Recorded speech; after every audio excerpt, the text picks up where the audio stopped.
Lecture 2 unit 1.3 tensile stress strain diagram for mild steel.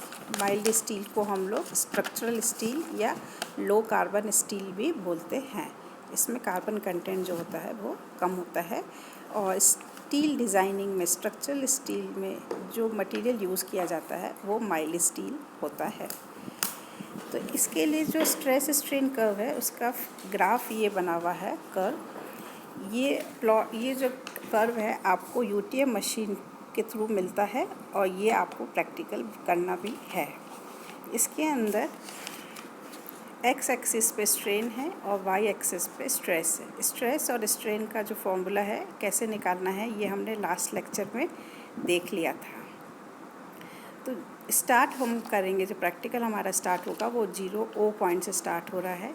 ओ से ए तक ये लीनियर रेंज है।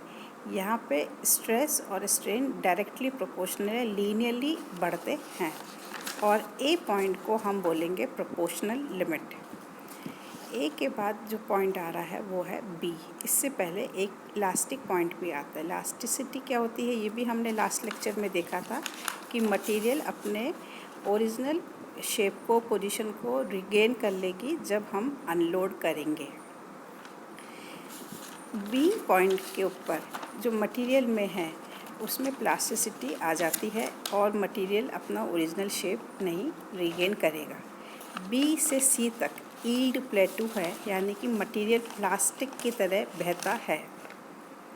इसको यील्डिंग परफेक्टली प्लास्टिक रीजन है ये।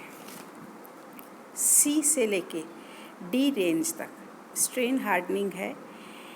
होता ये है कि जब मॉलिक्यूल्स बह रहे होते हैं विदाउट एनी इंक्रीज इन स्ट्रेस, स्ट्रेन बढ़ रहा है, तो जब सी पॉइंट आता है उसके बाद जो मॉलिक्यूल्स होते हैं मटेरियल के वो आपस में इस तरह से अपना अरेंजमेंट करते हैं कि उनके अंदर अब बहने की क्षमता कम हो जाती है और उनको फ्लो कराने के लिए, उनमें डिफॉर्मेशन को बढ़ाने के लिए हमें स्ट्रेस और लगाना पड़ता है। इसलिए इस रीजन को बोलते हैं स्ट्रेन हार्डनिंग रीजन। सी से लेके डी तक जो है वो स्ट्रेस बढ़ता जा रहा है। डी जो है वो अल्टीमेट पॉइंट है।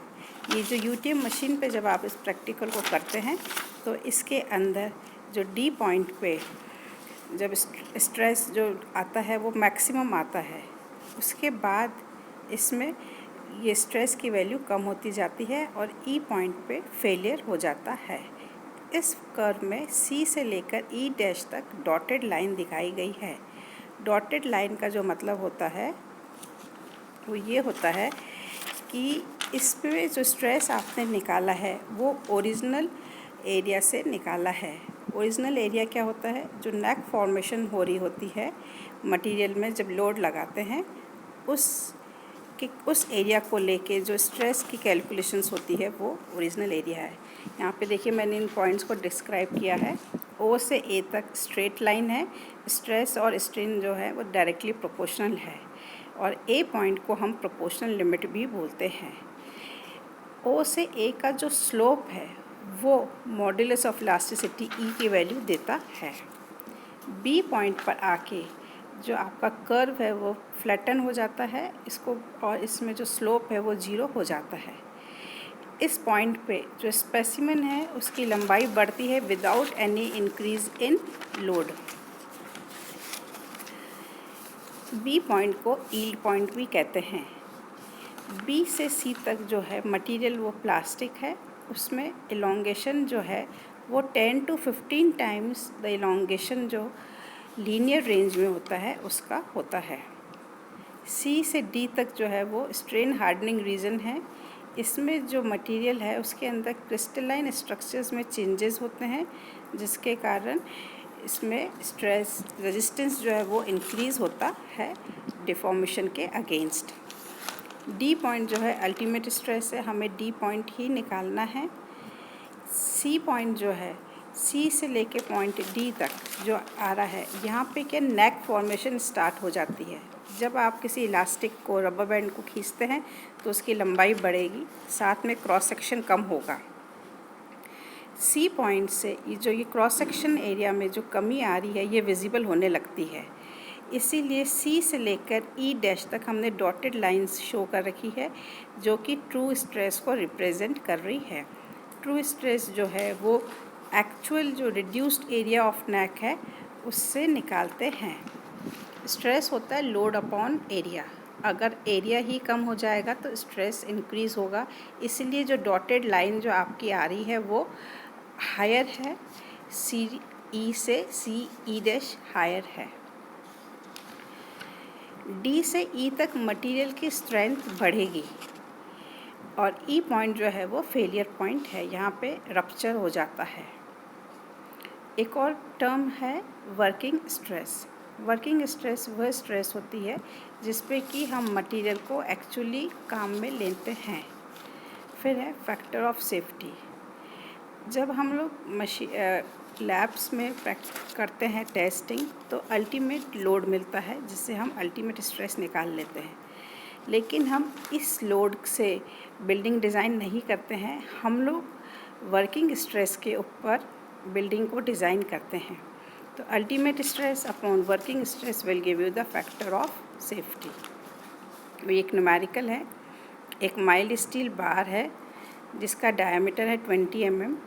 इसको टेंसाइल टेस्ट के लिए लगाया गया और टेस्ट के दौरान ये पाया गया कि यील्डिंग जो है वो 82.5 किलो न्यूटन पे है। यील्डिंग का जो पॉइंट हमारे कर्व में था वो बी पॉइंट है और जो स्पेसिमेन का जो मैक्सिमम लोड आ रहा है दैट इज़ डी पॉइंट जो है वो 155 किलो न्यूटन पे आ रहा है और अल्टीमेटली जो स्पेसिमेन जो टूटता है, ब्रोक हो रहा है, वो लोड है 72.5 किलो न्यूटन। आपको निकालना है tensile stress at yield point, ultimate stress और stress at the breaking point if the diameter of the neck is 10.75 mm। तो सबसे पहले हम एरिया निकालेंगे। एरिया है π/4 d², इससे हमने एरिया निकाल दिया। फिर यील्ड स्ट्रेस के लिए स्ट्रेस निकालना है जिसको हम Fy से शो करते हैं। इसके लिए जो लोड है वो है 82.5 kilo Newton divided by area, you will get the yield stress. हमें फिर अल्टीमेट स्ट्रेस निकालना है, ultimate load upon area, you will get the ultimate stress.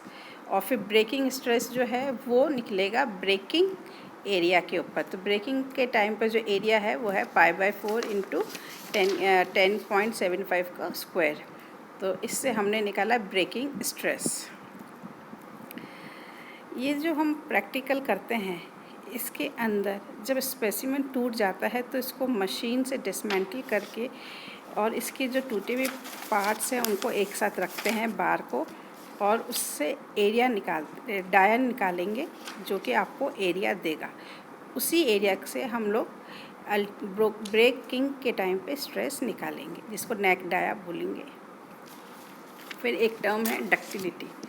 Ductility यानी कि तन्यता, उसकी तार की शेप में बहने की क्षमता, जिसको कि आप लोग परसेंटेज इलोंगेशन से निकालते हैं। परसेंटेज इलोंगेशन होता है final length minus initial length upon initial length into 100। एक और न्यूमेरिकल है, जो डेटा है the following data refer to a tensile test. Tensile test जो कि conducted on a mild steel bar. तो शुरू में जो आपने लिया है वो diameter of the steel bar लिया है 30 mm और गेज लेंथ जो है वो 200 mm है। गेज लेंथ जब आप स्पेसिमेन को मशीन पर लगाते हैं यूटीएम मशीन पे तो उस पर 2 इंडेंशंस लगा देते हैं जो इसकी गेज लेंथ होती हैं, और ये जो गेज लेंथ होती है ये बार के डाया के ऊपर डिपेंड करती है। ये बार के डाया का 5 टाइम्स होता है। जो आपने प्रैक्टिकल के टाइम पे एक्सटेंशन जो आया है लोड का 100 किलो न्यूटन के लोड पे 0.139 mm आया है, और इलास्टिक लिमिट पे जो लोड आ रहा है वो आ रहा है 230 किलो न्यूटन। मैक्सिमम लोड जो है वो 360 किलो न्यूटन है। टोटल एक्सटेंशन है 56 mm और diameter of the rod at failure जो है 22.25 mm है। आपको निकालना है modulus of elasticity, stress at elastic limit, percentage elongation and percentage decrease in area. Rod का एरिया तो π/4 d² से निकाल दिया।